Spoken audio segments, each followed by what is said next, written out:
Ever since 2016 began, we've seen a hideous beatdown in virtually all things growth, especially the high-flying enterprise software stocks like Salesforce.com, the king of cloud computing.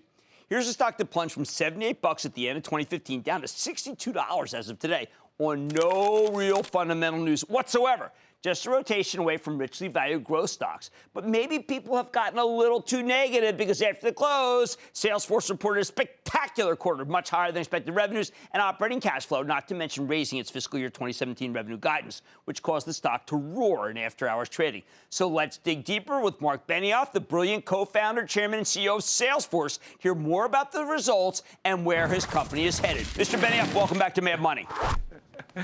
Jim, it's great to be with you from San Francisco. All right, Mark, I'm trying to focus on which ones are the best. I've got quarterly revenue up 27% in constant currency. I've got the full year revenue up 27%, but this operating cash flow is the highest I can recall, up 38% year over year. Tell our viewers what operating cash flow really means.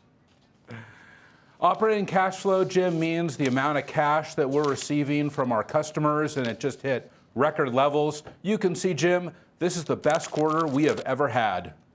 Non-GAAP operating margins up 177 basis points, all-time high in large transactions. So let's figure out, what does that mean in terms of like who you won, what big business you got? Well, what business did we not win, Jim?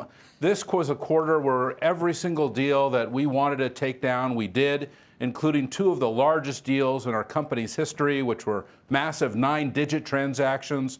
We just had a phenomenal end to the fiscal year. You got to give us if you're going to mention 9, but you got to drop the names. Who did you win those?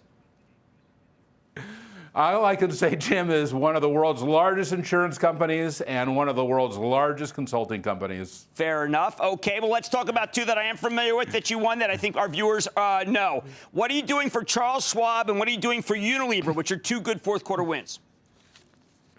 Well, you can see there are so many customers like these who have these existing Oracle and SAP systems, and they need to modernize. They need to move to the cloud. They need to connect to their customers in new ways, and they need to rip those old systems out, and they need to put in new systems. Charles Schwab is a great example. We're converting them from Oracle to Salesforce, and many, many other customers as well.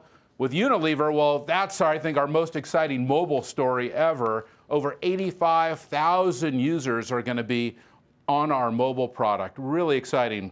All right, so I'm a Unilever salesperson. I'm trying to make a call on a supermarket chain in Brazil. What do I need from Salesforce? Well, all you're going to need is this, your phone. Because, look, every company wants to do their business on their phone and run their business from their phone. And Paul Pullman at Unilever is committed to transforming his company using Salesforce. And what Paul wants to do is very simple. He wants to empower and enable every single one of his employees around the world to have instant access to all of their customer information.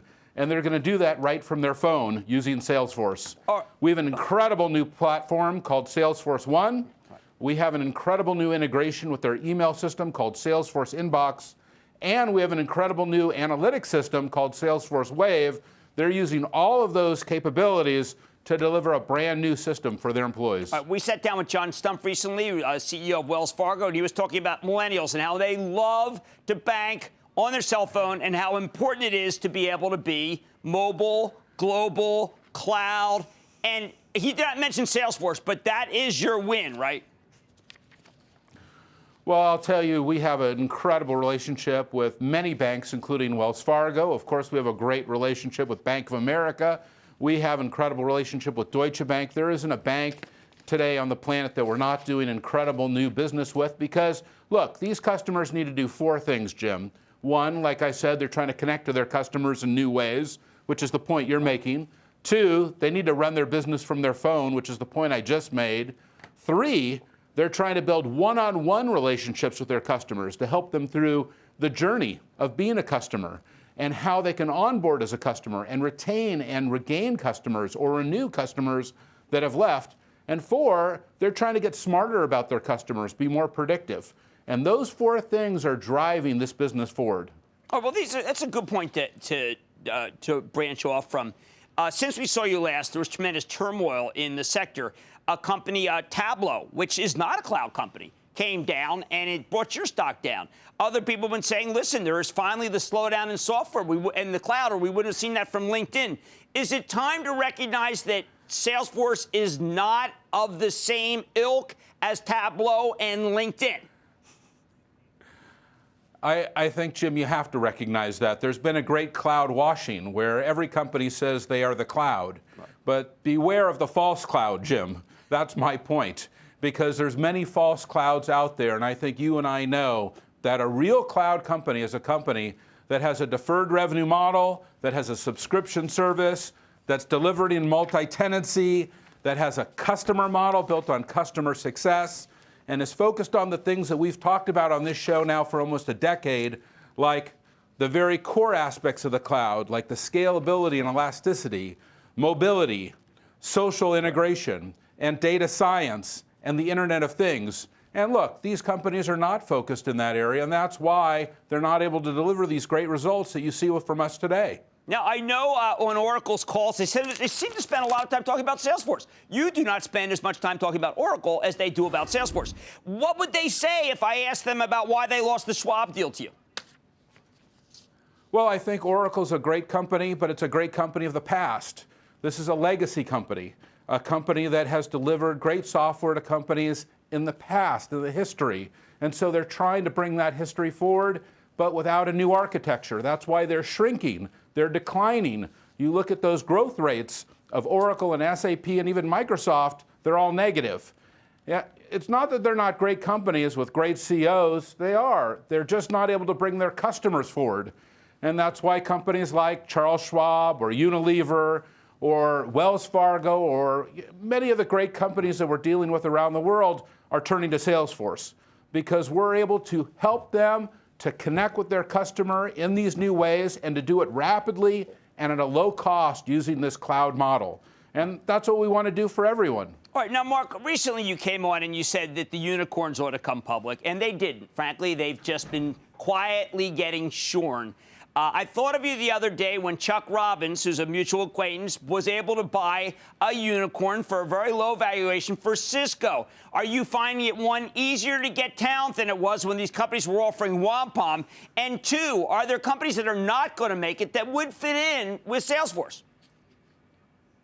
Well, I think, we've had now a number of really important conversations about that on your show, Jim, which is that here in Silicon Valley, it's an explosion of innovation. We've never seen so many great ideas and great new companies, but in that same breath, also we're seeing a tremendous acceleration of these valuations, and I think maybe excessively so, especially in these higher rounds, like in the C and D and E rounds, where you see these huge valuations. Well, I think that you can see we have public companies now with great valuations, with higher revenue levels than these private companies. So why wouldn't you go into the public markets, which I think have to be the measure of where these private companies have to be valued? I mean, we've got some great companies in the public markets that I think are on sale. You've seen that. You just talked about that. And, this is a time to rationalize between the private and public markets. Well, it's interesting you mention that because Fitbit, which I know you have a big public position in, talked to James Park, and obviously he's kind of bit running the company a little bit like a private company there, Mark. You deliver quarter after quarter after quarter, and there are very few surprises other than upside surprises. That is not what James delivered. Well, I love Fitbit, and I thought he had actually a great quarter this morning. I opened my mail, and look what I got, my new Fitbit Blaze, which I'm really excited to be wearing. And I'm a huge fan of Fitbit. I have been for 5 years. Right. And I also am a huge part of the Fitbit community. I compete with all of my friends on my phone. That's a huge part. I've had 20 Fitbits. Every time he has a new Fitbit, I'm able to kind of put that one on, but I still am in the same Fitbit community. I love Fitbit. So that's why I'm an investor in Fitbit, and I'm a bull on Fitbit. Well, your Fitbit analysis made me look at my Apple Watch, and I like the fact that my Apple Watch is secure, that it is private. Where do you come down on this very difficult issue, rock and hard place between wanting to be a patriot, obviously, and get the bad guys, versus also guaranteeing security on our iPhones? Well, Jim, is your Apple Watch currently charged? Because I think the last time I saw it, it had a big red dot on it, and this goes for 5 days, Jim, without a charge. 28 straight hours. I chose not to go to sleep that day, and you know I pulled an all-nighter. You know that was an all-nighter. 5 days with no charge, Jim. That's pretty exciting. You know, you never have to have one of those big red screens again on your watch. You should think about the privacy. Fitbit But the privacy issue kind of paramount a little bit. What are you thinking there?